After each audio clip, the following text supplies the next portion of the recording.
There's an assumption that if you really wanted something so badly, you would be motivated to go out and get it. And if you're not motivated, then all of a sudden the conversation becomes about discipline. But what if neither of those are what you really need in the moment?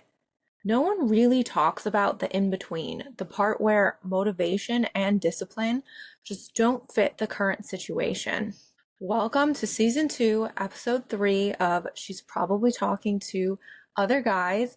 I'm your host, Annie of the Banannie Diaries, and today's episode is assumptions about motivation versus discipline and why neither of them are really the hero or the villain. Just a friendly reminder, I am not a therapist, psychologist, or expert in human behavior. This is a judgment-free, assumption-checking zone. Take what resonates and leave the rest. We're starting off first with an assumption, and this is an assumption that tends to come up in the topic of motivation versus discipline, and it would be that motivation is for beginners and discipline is for serious people. Both of them are tools, and they can both be used in a really beneficial way, but they can also be misused as well, depending on what season of your life that you find yourself in. So let's talk a little bit about motivation first. First of all, there are so many conversations about motivation, the right ways to use it, the wrong ways to use it, and this and that. And honestly, let's just do a quick little reframe about maybe what motivation can be in a softer idea. So motivation can work really well when your curiosity is very high. In a previous episode, I mentioned about how in my life, I've found that action tends to result in motivation appearing, which would also start to make me bring in this topic of curiosity, because if I tried something, then I got motivated to really continue focusing on this or to continue working on whatever it might be. Then all of a sudden, I've reached this point of curiosity because I've made the action, I have some motivation now, and a lot of that is coming from the curiosity of where this could go if I keep going along or if I keep going down this path of whatever it might be that I'm currently working on. Now, let's flip that and go to discipline. So personally, I found that discipline works when there's already a structure in place, when you already maybe have a schedule written down or you already have a game plan of how you're going to achieve whatever it is. So you made an action, motivation showed up, now comes discipline. We need to try to create a set structure for how this is going to happen. Yes, there are always moments where things can just appear, opportunities can just happen, but I also feel like when that happens, there was still work done that made that opportunity appear. And whether it was structured or not, that's a different story, but we're not really talking about opportunities that quote unquote like fall from the sky. We're talking more about you choosing to pursue something. Let's use dance as an example. We have routines that we use. When we want to work on something, we focus on, okay, well, what is the element that we're trying to make better? How does it fit in our routine? And then we make a plan for how we're going to actually make this piece of the routine work better. We don't just start working on it and not know what we're trying to change about it or what we're trying to improve about it. We need to know what the end game is, what our goal is, in order to create discipline that's actually going to produce results. I can be disciplined about something for the longest time, and it could never produce results simply because I didn't know what my end game was. We're going to talk about a conversation that sometimes can lead to us creating some negative thoughts about ourselves or maybe even others if we're watching a situation unfold from the outside. So the thought that we're going to talk about for a second is we assume that the problem is effort when most of the time it's context. So for example, assumptions. If I'm not achieving that thing I'm working on, I mustn't want it enough. If I'm inconsistent, I must be lazy or undisciplined. If I'm stuck, I must need to push harder. The first place we tend to look is the effort that we're putting into whatever this thing is that we're trying to achieve. But it might not always be the effort. It might be the environment that you're trying this thing in. It might be the timing. There are just so many more outside factors that can contribute it to just the amount of effort that you're putting into something. Context is not an excuse, right? We're not making excuses as to why something's not happening. And I am going to throw in some quotes that I know I hear all the time, or at least they kind of circulate on social media often. And those are about, a flower's not going to bloom in the wrong environment, right? That's why plants have instructions. So we know what environment they need to be in order to thrive. Otherwise, they're just not going to. And if you've had experience being a plant parent, then when those mistakes happen and now your plant is no longer. The idea is that, again, they're not excuses. It's about trying to set yourself up in the best way possible. And not everyone can start in an ideal environment. That's the other thing to keep in mind. There are so many small businesses that start out in people's homes. There are so many podcasts that start out in people's bedrooms or in their basement or wherever they can possibly find space.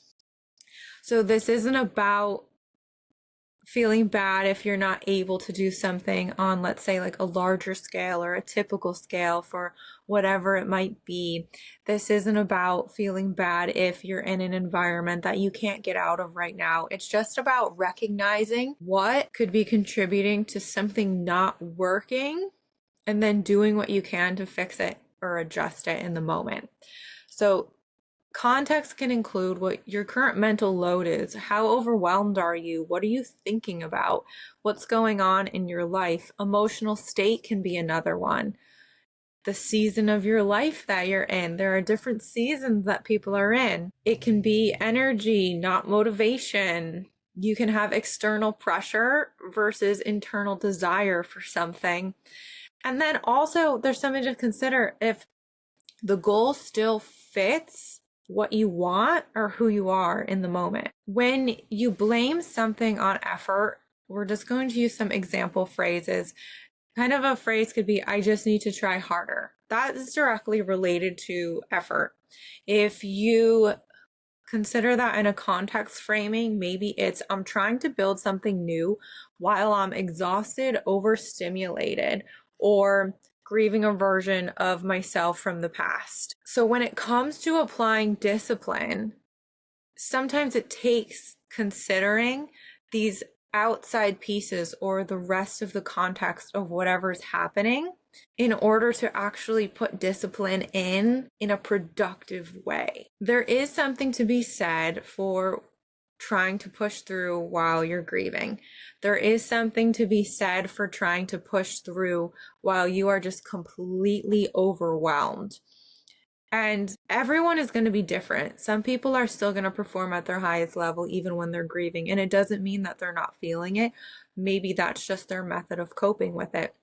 Some people aren't going to be able to continue at all, and that's okay too. And then you're going to have people who are kind of in the middle. I'm someone where I kind of fit in the middle with that. There have been times where I've lost someone or I've lost a pet, and I had to keep going in some kind of capacity. And I ended up realizing that honestly, I could just do what I could do. There, being a dancer, there's moments when I hear a song and it reminds me of someone. And sometimes I have to try my best to just keep it all bottled up inside until I am somewhere where I can just let it out for a few minutes and then go back to whatever needs to be done.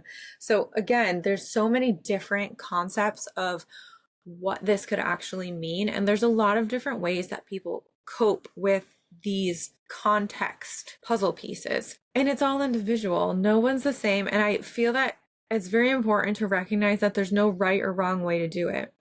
If you're next to, I'm just going to say coworker, just to pick a word. If your coworker is one of those people who can still function at a really high, pretty much normal level for them, even though they're in the middle of grieving, that doesn't mean there's something wrong with you if you can't operate the same way. You're not the same person.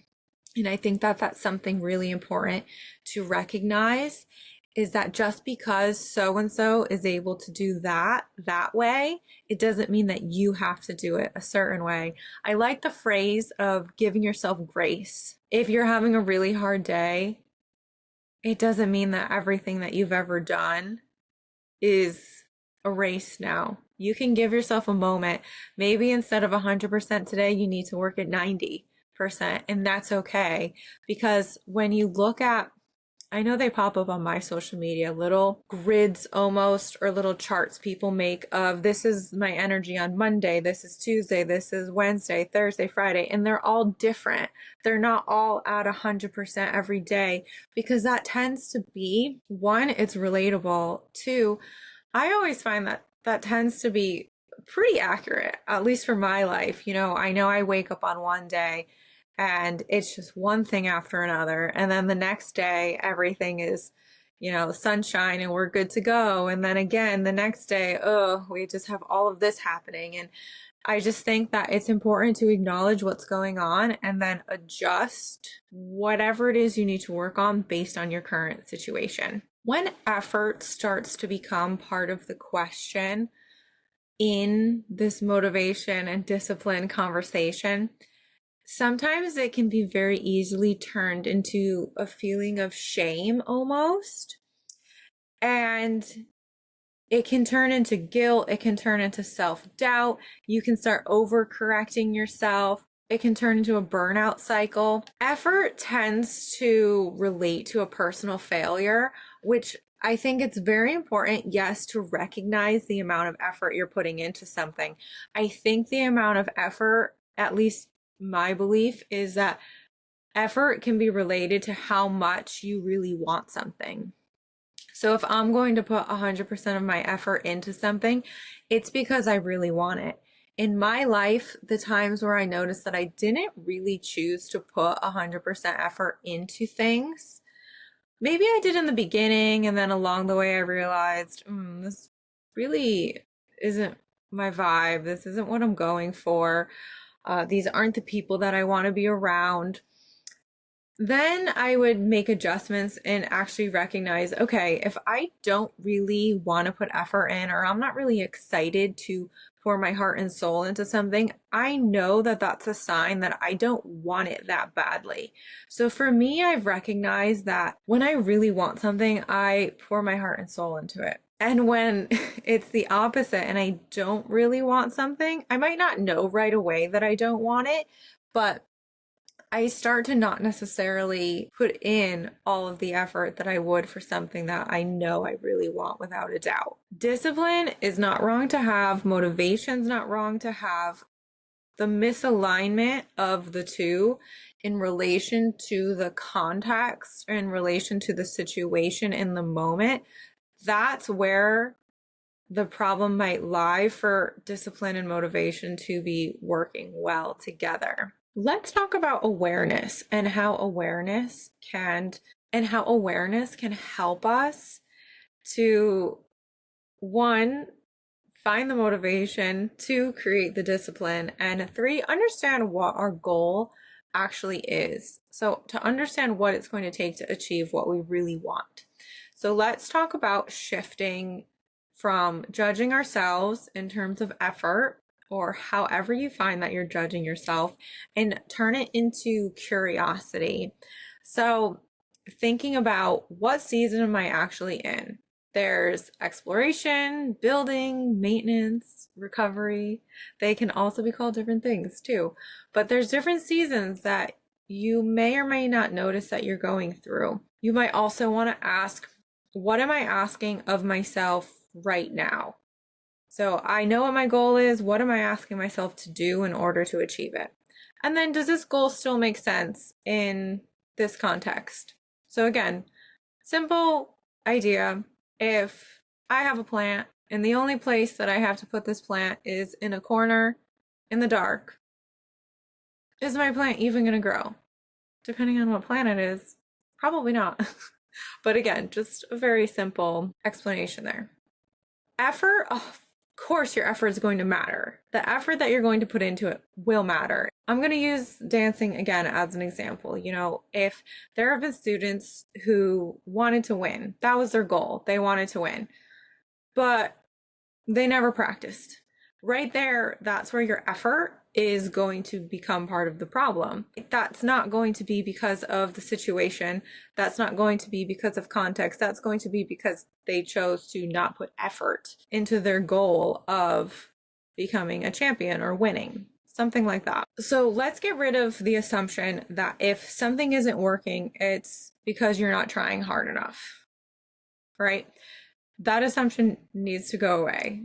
We need to approach it from a concept of, did something change? Have the conditions or the context changed while I've been working on this?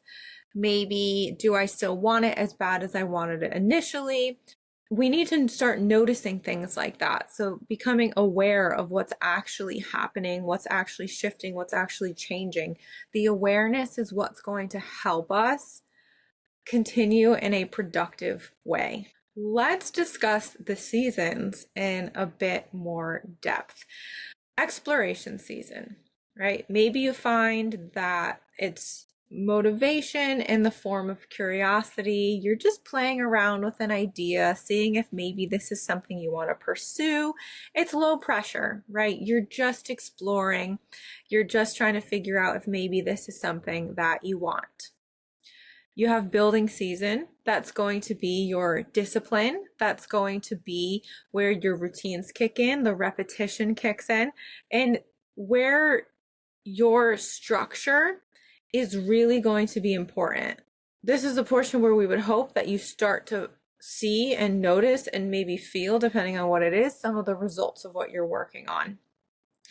So next up, we have maintenance season. Maintenance means, okay, we've reached a spot where we just need to continue working on what we've been working on. Maybe not necessarily introducing anything new right now. Maybe we're just trying to keep going. We're just trying to continue the momentum or the motivation that we've built. But the maintenance season is really just exactly what it says. It is trying to maintain everything that we've already achieved within whatever thing we are chasing right now.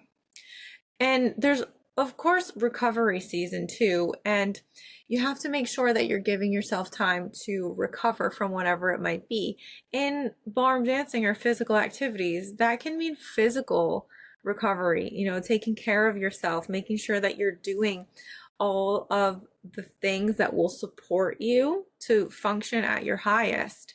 Recovery can look different for so many people. And just because we're approaching it as a season doesn't mean that it's not necessarily consistent, but I do find that a lot of times there are, some breaks that tend to happen throughout different seasons or throughout different goals that we're working on. For example, we just came off the holidays. A lot of times for the holidays, there are businesses that have decided that they're closing for 2 weeks through the holidays to just let their employees and everyone who works for them just go and enjoy or go and recover or take some time.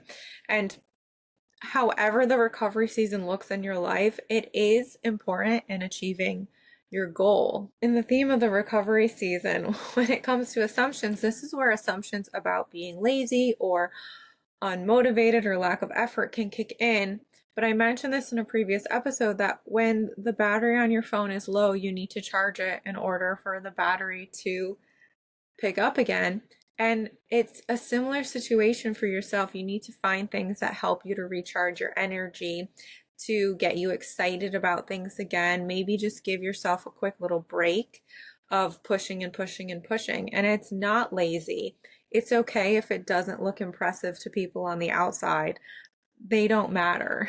What you're doing and what you're working on is what matters. We're going to discuss discipline for a moment. So discipline can be supportive or it can be self-punishing. It depends on where it's coming from.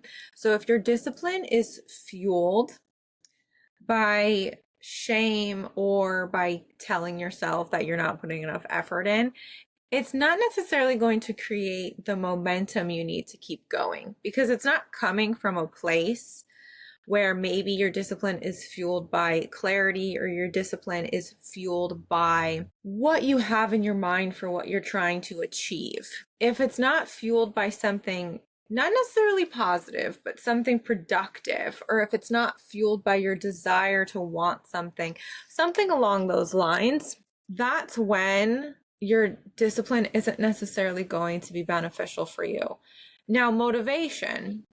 It's not that motivation is unreliable. It's just that sometimes I think we give motivation too much credit.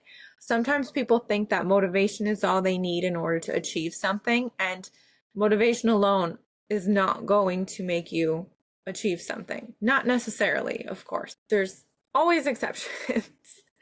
The thing with motivation is that we can't assume that it's going to carry us through our entire project or our entire goal because the discipline and the structure, and again, all of that needs to come into play in order for it to work. Your motivation's great to give you a little spark of energy, but your motivation's not going to be enough to get you through the entire goal. Something that I want to bring up, because I can personally relate to this, is kind of a quiet assumption that maybe not everybody wants to admit out loud, but there's an assumption that if you're slowing down or you slow down, that you're falling behind. But sometimes slowing down is actually how you stop yourself from quitting, or maybe it's how you find the motivation to keep going again. Maybe it's where you discover that the little spark you had related to a topic comes back. And again, I can speak from a personal level on this, that when I stepped away from a situation that was just not going where I wanted it to go, it was not beneficial, it was not productive for me anymore. When I took a step back, that was where I found clarity in what I wanted to do and what I wanted my next move to be. That was kind of how I found my spark for, okay, I do miss it, but I only miss certain aspects of it. So how can I get those aspects back into my life without getting the ones that I don't want back? And again, I think it's something that is very personal. And if you haven't been through it yourself, it's easy to not really understand the concept of how slowing down can actually get us ahead. All I can tell you is that I did, and I'm so incredibly happy that I did.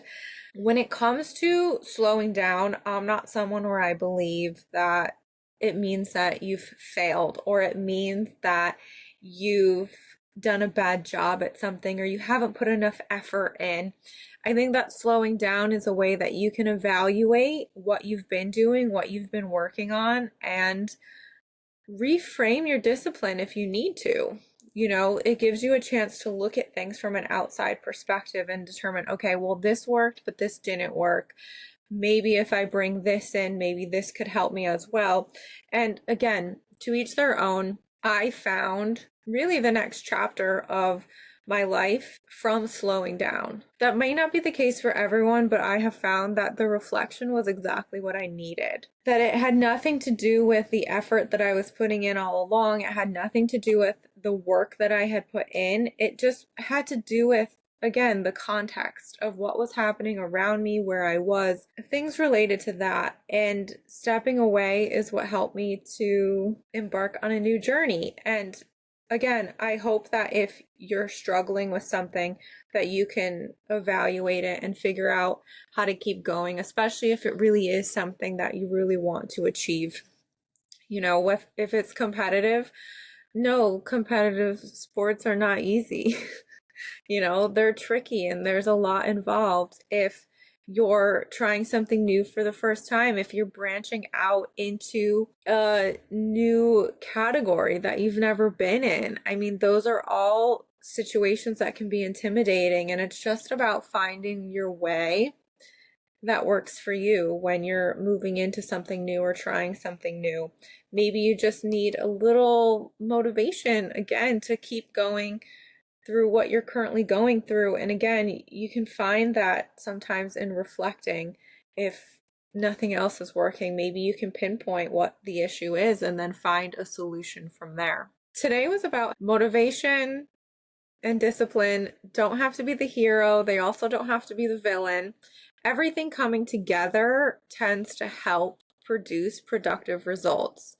Of course, not always, as I've said before, the universe is going to help you in ways that it sees fit. It's going to give you opportunities when you've put the work in and the timing is just right. And those are all things that we can't control. But what you can control is figuring out what you want to try, seeing if you're getting some motivation there, putting in the discipline that feels right, and just trying your best. You don't need more motivation. You don't need more discipline. You just need permission to start using the tools that are going to be most beneficial to you while you're in this period of chasing your dreams. Thank you so much for tuning in. Follow She's Probably Talking to Other Guys on Spotify. We're also on iHeartRadio, Amazon Music, and Apple Podcasts. If this resonated, share it with someone who puts too much pressure on themselves. You never know who needs it.